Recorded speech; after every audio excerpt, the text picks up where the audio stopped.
ঠাকুরবাড়িতে দুই ভাইয়ের কোন্দল। মতুয়া ঠাকুরবাড়িতে প্রকাশ্যে বিজেপির দ্বন্দ্ব। মণ্ডল সভাপতির নাম ঘোষণা নিয়ে ঝামেলা। ঠাকুরবাড়িতে দুই ভাইয়ের কোন্দল। মতুয়া ঠাকুরবাড়িতে প্রকাশ্যে বিজেপির দ্বন্দ্ব। বনগাঁ জেলা বিজেপি সভাপতির গাড়িতে শিকল লাগানোর অভিযোগ সুব্রত ঠাকুরের বিরুদ্ধে।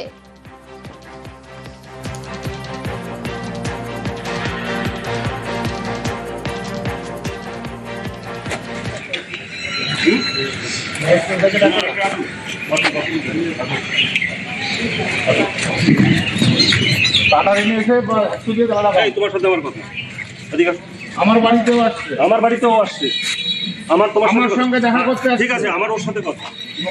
আমার কথাটা হচ্ছে যে তুমি সেদিনকে পালাই গেল, তাপসদা সেদিনকে বললো, তাপস না ওই যে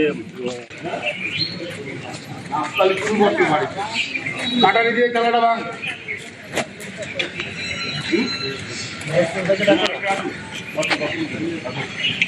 অনিরুদ্ধ রয়েছে সরাসরি আমার সঙ্গে। অনিরুদ্ধ, কি কারণে বনগাঁ জেলা বিজেপি সভাপতির গাড়িতে শিকল লাগিয়ে দেওয়া হলো? কার বিরুদ্ধে অভিযোগ? কেন তিনি লাগিয়ে দিলেন? দেখো প্রিয়াঙ্কা, একদমই আজ দুপুর থেকে আবার ঠাকুরনগরে ঠাকুরবাড়িতে বিজেপি বিধায়ক সুব্রত ঠাকুর এবং শান্তনু ঠাকুরের মধ্যে কোন্দল বাঁধে এবং বলা যেতে পারে বিজেপির গোষ্ঠী কোন্দল প্রকাশ্যে এসেছে।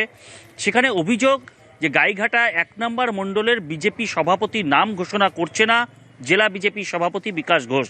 সেই অভিযোগে এদিন ঠাকুরবাড়িতে শান্তনু ঠাকুরের সঙ্গে যখন দেখা করতে যায় জেলা বিজেপি সভাপতি বিকাশ ঘোষ, তখন তার গাড়িতে শিকল দিয়ে তালা দিয়ে দেওয়া হয় এবং অভিযোগের আঙুল ওঠে বিজেপি বিধায়ক সুব্রত ঠাকুর এবং তার অনুগামীদের বিরুদ্ধে। পরবর্তীতে সেই তালা ভাঙতে আসেন শান্তনু ঠাকুর, রীতিমতন কাটারি দিয়ে সেই শিকল এবং তালা ভাঙার নির্দেশ দেন তিনি। সেখানে রীতিমতন দেখা যায় যে সুব্রত ঠাকুর এবং শান্তনু ঠাকুরের মধ্যে বাগবিতণ্ডা হয়। জেলা সভাপতির সঙ্গে কথা বলবার জন্য অনুরোধ করে সুব্রত ঠাকুর। শান্তনু ঠাকুর বলেন যে জেলা সভাপতি তার বাড়িতে এসেছে। পরবর্তীতে এই ঘটনা নিয়ে সুব্রত ঠাকুর দাবি করেছেন যে জেলা সভাপতির গাড়িতে তালা দিয়েছে কর্মীরা, কারণ তিনি মণ্ডল সভাপতির নাম ঘোষণা করছেন না। দীর্ঘদিন ধরে তাকে আশ্বস্ত করা হওয়া সত্ত্বেও তিনি মণ্ডল সভাপতির নাম না ঘোষণা করায় ক্ষুব্ধ বিজেপি কর্মীরাই তার গাড়িতে তালা দিয়েছেন। তিনি এই তালা দেওয়ার বিষয়ে কিছু জানেন না। অন্যদিকে শান্তনু ঠাকুর জানিয়েছেন যে তিনি জানতে পেরেছেন সুব্রত ঠাকুর গাড়িতে তালা দিয়েছেন। যদি কোনো বিবাদ থেকে থাকে সেটাকে বসে মিটিয়ে দেওয়া যেত। এরকম জেলা সভাপতির গাড়িতে শিকল দিয়ে তালা দেওয়াটা ঠিক হয়নি, সেটা দাবি করেছেন শান্তনু ঠাকুর। অন্যদিকে জেলা সভাপতি কিন্তু দাবি করেছেন যে কেন্দ্রীয় প্রতিমন্ত্রী অর্থাৎ সাংসদ যেটা বলেছে সেটাই তার বক্তব্য, তার কোনো প্রতিক্রিয়া নেই। বেশ অনিরুদ্ধ। কর্মীরা যদি না থাকে, ভারতীয় জনতা পার্টির যারা খাটাখাটনি করে তারা যদি না থাকে, তাহলে আমাদের মতো নেতাদের কি দাম আছে?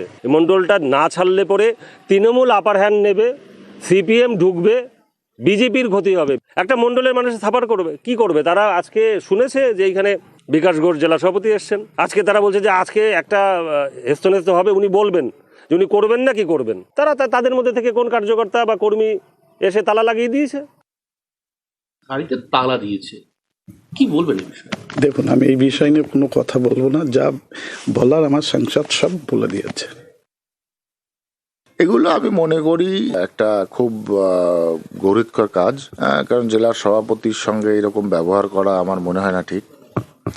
কারণ মণ্ডল সভাপতি পরিবর্তনের জন্য সেটা সংগঠন আছে, সংগঠন দেখবে। কোনো সাংসদ বা কোনো এমএলএ তাদের কথায় সংগঠন চেঞ্জ হবে, এগুলো প্রকাশ্যে আসা মানে একটা মানুষের কাছে লজ্জার বিষয়। তাই এ নিয়ে আমি আর বেশি কিছু বলতে চাই না, এগুলো উচিত নয়, আমি এটাই বলবো।